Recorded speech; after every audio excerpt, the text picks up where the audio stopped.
Welcome dear students, आप सभी का स्वागत है हमारे यूट्यूब चैनल पे। तो दोस्तों, कक्षा 9वीं वार्षिक परीक्षा 2024 विषय हिंदी का कंप्लीट पेपर आ चुका है। इस वीडियो को आपको कंप्लीट वॉच करके जाना है क्योंकि यही पेपर आने वाला है।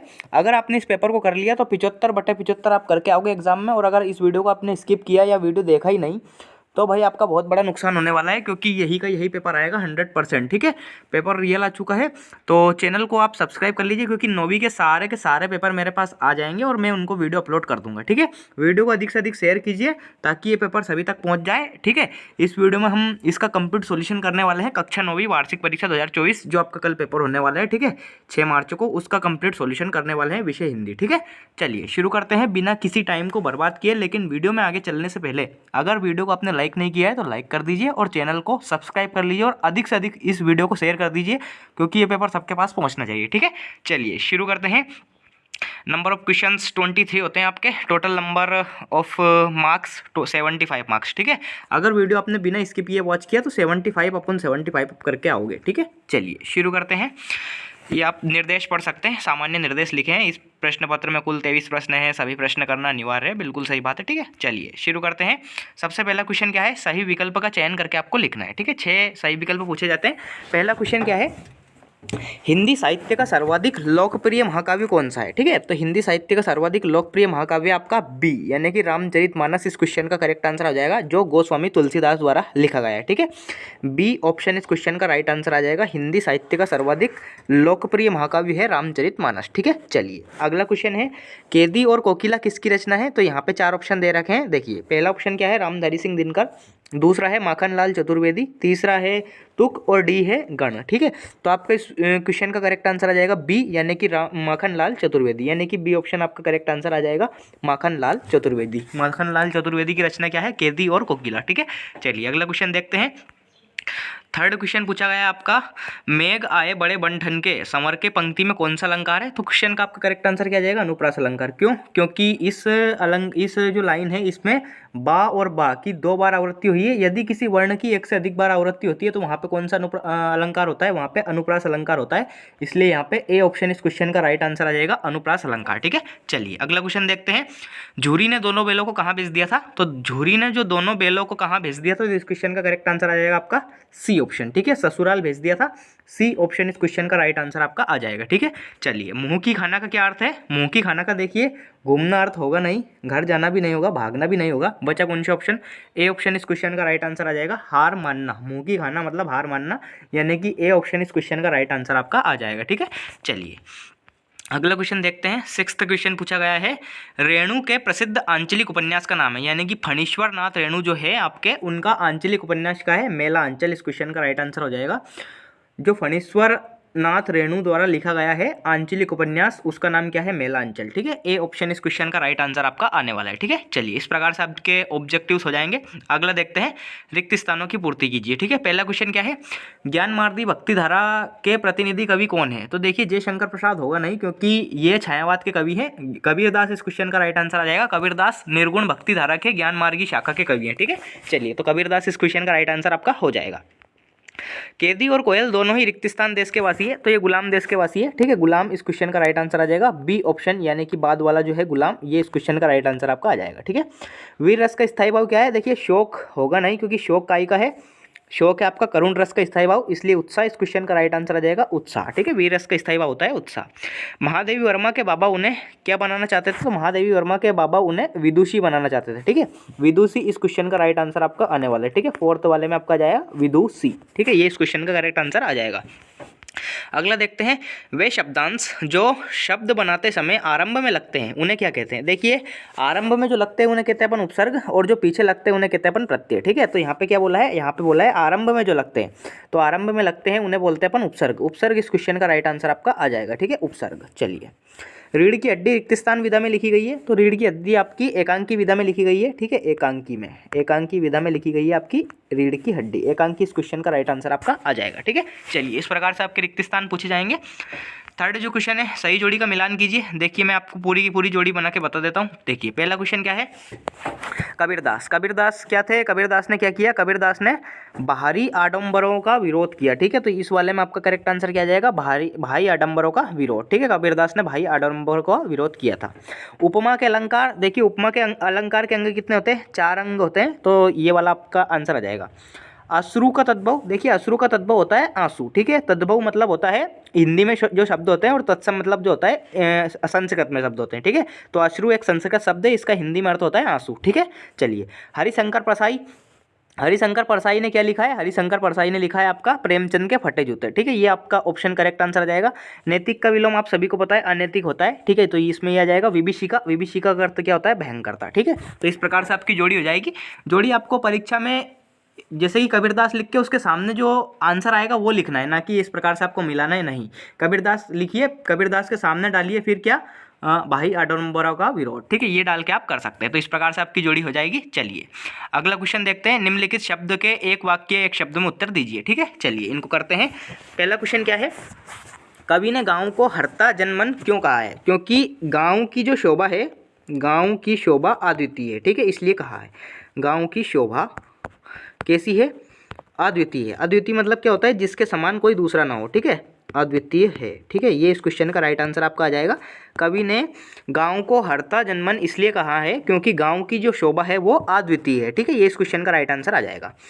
जिस काव्य का आनंद पढ़कर या सुनकर लिया जाता है उसे क्या कहते हैं, उसे रस कहते हैं प्यारे बच्चों। क्योंकि रस की परिभाषा क्या होती है कि किसी कहानी, नाटक, एकांकी, जीवनी, कोई सा भी मतलब आपका उपन्यास कोई भी हो, मतलब एक प्रकार से काव्य, कि किसी काव्य को पढ़ने, सुनने, देखने में जो आनंद की अनुभूति होती है, जो मजा आता है, उसे क्या कहते हैं, अपन रस कहते हैं। ठीक है, चलिए महादेवी वर्मा किस गायिका के रूप में प्रसिद्ध है।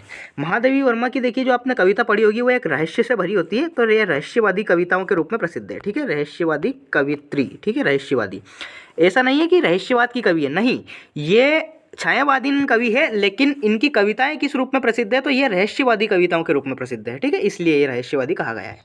किसी कार्य को करने या होने का बोध वाले शब्द क्या कहलाते हैं, तो उन्हें कहते हैं अपन क्रिया, यानी कि वर्ब। ठीक है, जैसे कि खाना, पीना, उठना, बैठना, ये क्या होते हैं, किसी कार्य को करने का बोध होता है इससे, तो उन्हें क्रिया कहते हैं। ठीक है, चलिए पान वाले की बिक्री अचानक क्यों बढ़ गई थी, आपने पाठ पढ़ा होगा, पान वाले की बिक्री अचानक क्यों बढ़ गई थी, क्योंकि बाढ़ आने की वजह से। ठीक है, तो बाढ़ आने के कारण आप लिख सकते हैं, बाढ़ आने के कारण, ये इस क्वेश्चन का करेक्ट आंसर आपका आ जाएगा। ठीक है, बाढ़ आने के कारण पान वाले की बिक्री बढ़ गई थी। ठीक है, ठीक है, चलिए लोक में प्रचलित उक्ति क्या कहलाती है, देखिए लोगों में प्रचलित उक्ति को अपन कहते हैं लोकोक्ति। क्या बोलते हैं, लोकोक्ति। लोकोक्ति इस क्वेश्चन का राइट आंसर आ जाएगा। लोकोक्ति क्या होती है, लोगों में द्वारा बोली गई एक उक्ति को लोकोक्ति कहते हैं, जैसे कि ऊँट के मुंह में जीरा, ये लोकोक्ति हो जाती है। ठीक है, चलिए अगला क्वेश्चन देखते हैं। अगला क्वेश्चन क्या पूछा गया है, सत्य सत्य का चयन करके आपको लिखना है। चलिए पहला क्वेश्चन क्या है, कबीर एक समाज सुधारक थे, बिल्कुल सही बात है, कबीर एक समाज सुधारक थे।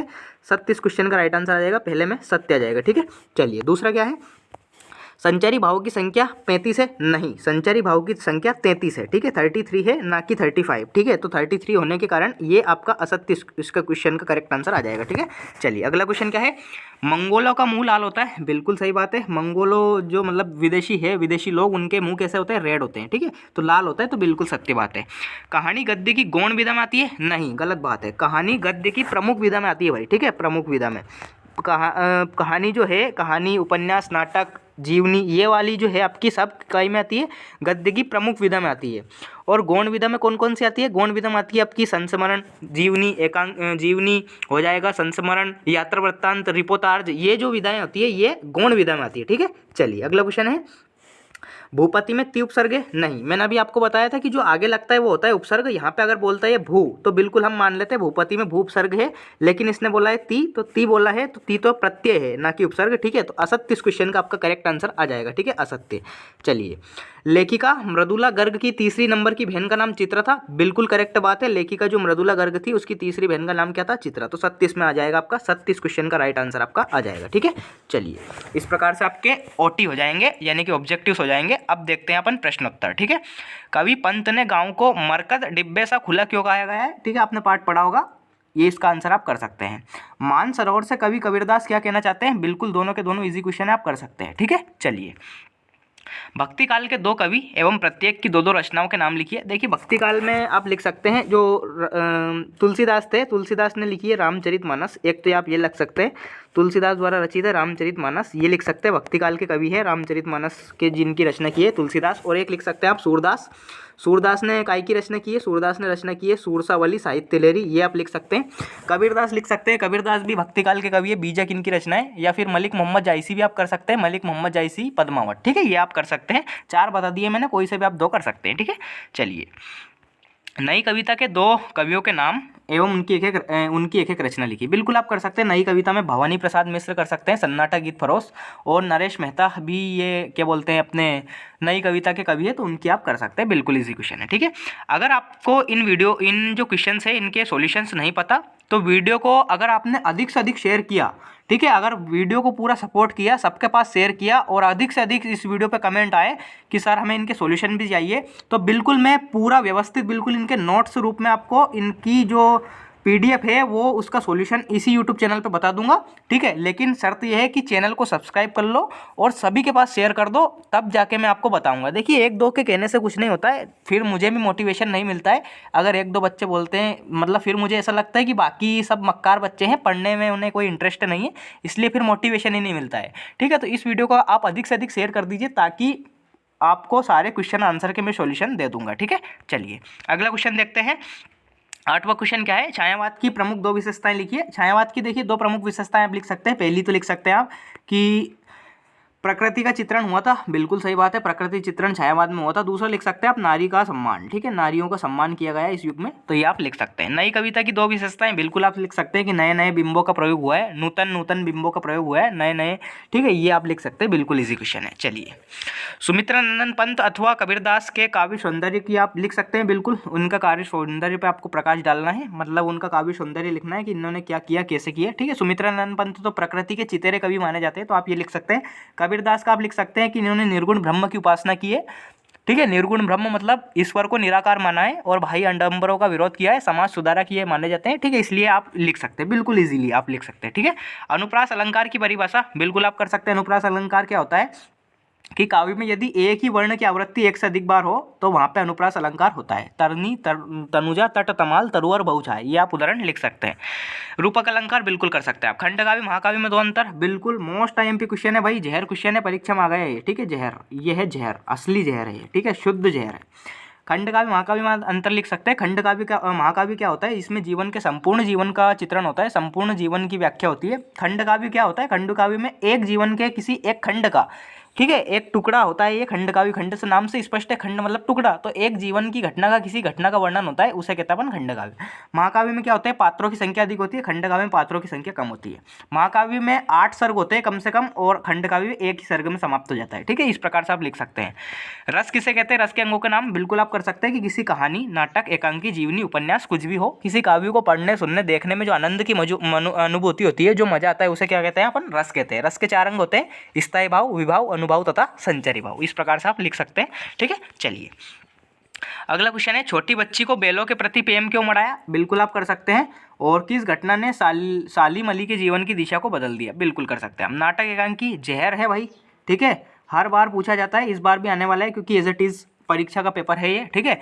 नाटक एकांकी में कोई 2 अंतर, बिल्कुल आप कर सकते हैं। नाटक में अनेक अंक होते हैं, एकांकी में 1 अंक होता है। नाटक में पात्रों की संख्या अधिक होती है, एकांकी में पात्रों की संख्या कम होती है, ठीक है। नाटक एक बड़ा रूप होता है, विस्तृत रूप होता है, इसका कार्य क्षेत्र अधिक होता है, जबकि एकांकी एक छोटा रूप होता है, लघु रूप होता है, ठीक है। कहानी उपन्यास सेम, कहानी लघु रूप होती है, उपन्यास एक बड़ा रूप होता है। इसमें भी आप सेम लिख सकते हैं कि उपन्यास में पात्रों की संख्या अधिक होती है, कहानी में पात्रों की संख्या कम होती है, बिल्कुल आप कर सकते हैं, इजीली है।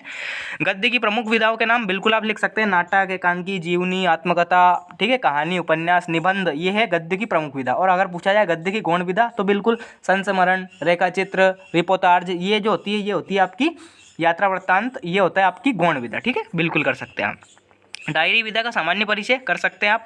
मुंशी प्रेमचंद अथवा महादेवी वर्मा, बिल्कुल आप कर सकते हैं। मुंशी प्रेमचंद की आपने रचनाएं याद की होगी, कोई 2 रचनाएं लिखते हुए साहित्य में उनका स्थान लिखिए। मुंशी प्रेमचंद आप कर सकते हैं। गोदान, गबन, ये इनके उपन्यास है। कर्मभूमि, सेवा सदन, ये इनके उपन्यास है। बाकी कहानियाँ भी इन्होंने बहुत लिखी है, जैसे कि पंच परमेश्वर, ठीक है, बूढ़ी काकी, पूस की रात, ये इनकी कहानियाँ हैं, ठीक है। महादेवी वर्मा के आप लिख सकते हैं, महादेवी वर्मा, नीरजा निहार, शांति गीत, ठीक है, ये आप कर सकते हैं। और साहित्य में स्थान बिल्कुल लिख सकते हैं। मुंशी प्रेमचंद को उपन्यास सम्राट के नाम से जाना जाता है, जबकि महादेवी वर्मा को आधुनिक मीरा के नाम से जाना जाता है, ठीक है, बिल्कुल आप लिख सकते हैं साहित्य में स्थान, ईजी क्वेश्चन है। निपात शब्द कर सकते हैं आप, मुहावरी लोकोक्ति में अंतर कर सकते हैं। बाढ़ क्षेत्र में कौन कौन सी बीमारी फैलने का खतरा होता है, रीढ़ की हड्डी एकांकी का उद्देश्य लिखिए, कर सकते हैं। संदर्भ प्रसंग व्याख्या यहाँ पे पूछी गई है, इनको भी आपको करना है। मानुष, हितो, रस, कहानी, ब्रजोबज, बिल्कुल कर सकते हैं आप। संदर्भ प्रसंग आपने पढ़ा होगा किस प्रकार से लिखते हैं। संदर्भ प्रसंग व्याख्या करना है आपको। सबसे पहले अपन संदर्भ लिखते हैं, जैसे कि प्रस्तुत पंक्तियाँ हमारी पाठ्य पुस्तक जो भी आपका बुक का नाम हो उससे ली गई है, और इसके रचयिता या इसके लेखक जो भी हैं वो आपको लिखना है। देन आपको प्रसंग करना है कि जैसे कि इसमें बोला गया है कि बेल, कि इसमें बेलों के बारे में बताया गया है, ऐसा कुछ भी आप लिख सकते हैं, और फिर आप व्याख्या कर दीजिए उसकी, ठीक है। तो बिल्कुल आपको पूरे पूरे मार्क्स मिल जाएंगे। छोटा परिवार सुखी परिवार विषय पर एक अनुच्छेद लिखिए, बिल्कुल एक निबंध टाइप में पूछा गया है, आर्टिकल लिखना है आपको कि छोटा परिवार किस प्रकार से सुखी परिवार होता है। बिल्कुल आप लिख सकते हैं कि छोटे परिवार होने के कारण इसमें लड़ाई झगड़े वगैरह नहीं होते, कुछ भी आप लिख सकते हैं मन से, ठीक है। तो बिल्कुल आपको मार्क्स मिल जाएंगे।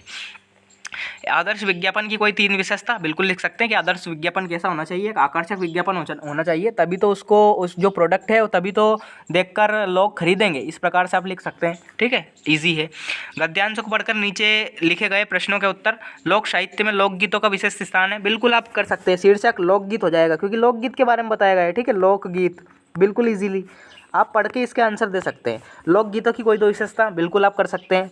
लोक जीवन का दर्पण होता है, सारे के सारे आप कर सकते हैं, सारांश आप लिख सकते हैं। काव्यांश का भी सेम है, गगन गगन तेरा यश लहराए, बिल्कुल आप कर सकते हैं, शीर्षक और ये वाला कर सकते हैं आप, ठीक है। चलिए, शाला त्याग प्रमाण पत्र यानी कि एसएलसी, एक प्रकार से इंग्लिश में हम बोलते हैं इसे एसएलसी, स्कूल लिविंग सर्टिफिकेट। शाला प्रमाण पत्र त्याग ने अपने विद्यालय के प्राचार्य को आवेदन पत्र लिखना है आपको, अपने विद्यालय के प्राचार्य को शाला शुल्क से मुक्ति हेतु, ठीक है, ये भी आप लिख सकते हैं। दोनों की दोनों इजी एप्लीकेशन है, बिल्कुल आप कर सकते हैं। परीक्षा में आने के 100% चांस है इनके, क्योंकि ये रियल पेपर है। निम्नलिखित किसी एक विषय पर रूपरेखा सहित निबंध लिखिए, बिल्कुल सारे के सारे आईएमपी है। कंप्यूटर का आप ईमेल अकाउंटिंग याद कीजिए। वंडर ऑफ साइंस का तो देखिए हर किसी को याद रहता है, उसको आप भूल जाइए, क्योंकि उसके अलावा भी उस पर अपन डिपेंड नहीं रह सकते, उसके अलावा भी परीक्षा में कोई सा आएगा, ठीक है, तो इसलिए आप कंप्यूटर वगैरह कोई भी याद कर लीजिए, प्रदूषण, वृक्षारोपण, कोई सा भी, ठीक है। चलिए, तो इस प्रकार से मैंने पूरा का पूरा पेपर आपको बता दिया है। एज इट इज़ पेपर आने वाला है भाई परीक्षा में, जो भी बच्चे अभी हल्के में ले रहे हैं वो भाई बहुत पछताने वाले हो, क्योंकि as it is real paper आ चुका है। इसलिए चैनल को आप सब्सक्राइब कर लो और वीडियो को लाइक कर दो और अधिक से अधिक इस वीडियो को शेयर कर दो, ठीक है। चलिए, मिलते हैं नेक्स्ट वीडियो में, तब तक के लिए टाटा बाय बाय, जय हिंद, वंदे मातरम, भारत माता की जय।